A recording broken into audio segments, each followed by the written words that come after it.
रात के करीब 12 बजे के आसपास सुनसान अंधेरे में एक 3 मंजिला मकान के पास एक आदमी आके खड़ा होता है।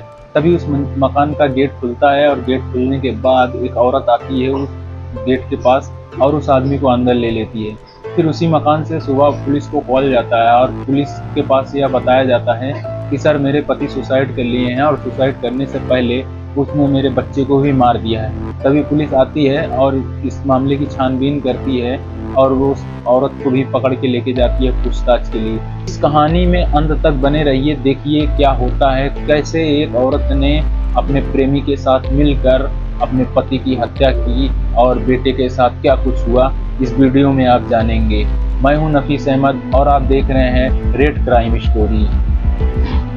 इस कहानी को जानने के लिए हमें कुछ समय पीछे चलना होगा, जहां पर एक छोटा सा परिवार रहता था जिसमें एक माँ बाप और एक 30 साल का बेटा था।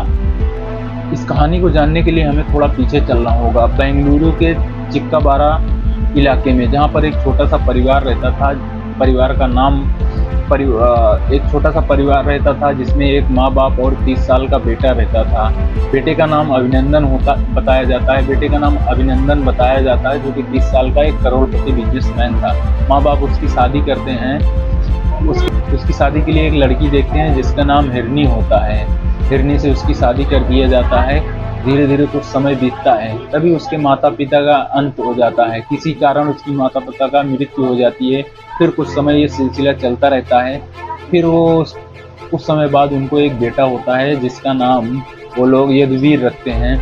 यदुवीर करीब धीरे धीरे सिलसिला आगे बढ़ता रहता है। यदुवीर 3 साल का हो जाता है। फिर एक दिन अचानक उसकी एक विनय नाम के आदमी से मुलाकात होती है और इन दोनों का धीरे धीरे अवैध संबंध बन जाता है और ये दोनों प्यार में एकदम मशहूर हो जाते हैं। विनय देखता है कि ये करोड़पति औरत है और इसके पास बहुत ही ज़्यादा संपत्ति है और इसका आगे पीछे कोई नहीं है, सिर्फ एक पति है। अगर हम उस पति को हटा देंगे तो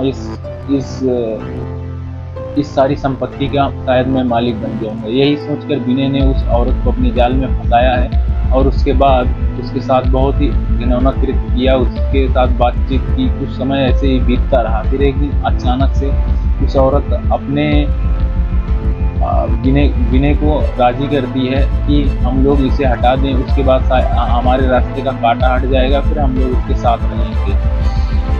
यह बात सुनकर विनय खुश हो जाता है और हिरनी की बातों में वो भी आ जाता है। उसे पैसे की लालच दे देती है हिरनी और दोनों एक दूसरे के साथ जीने मरने की कस्में खाते हैं। और एक दिन अचानक रात को विनय को हिरनी अपने घर पे बुलाती है। रात के सन्नाटे में वो दरवाज़ा खोल के उसे घर के अंदर प्रवेश करने की इजाज़त दे देती है। तभी वो विनय अंदर जाता है और फिर उसके बाद क्या होता है, सुबह पुलिस को कॉल किया जाता है। फिर पुलिस उस हिरनी को लेके जाती है। फिर 6 घंटे के पूछताछ में हिरनी ने जो खुलासा किया, ये आपस में ही बहुत बड़े ऐसे केस थे जिससे पूरी दुनिया हिल सकती है। सोचो, एक माँ ने अपने पति के साथ अपने बच्चे को भी कैसे निपटाया, वो कैसे इस जुर्म को कबूल करती है, ये बात सुनिए आप। वो विनय को अपने घर में बुलाती है, फिर अपने पति को, करोड़पति पति को अभिनंदन के सर पे एक वार करती है जिससे घर में थोड़ा हलचल मच जाती है।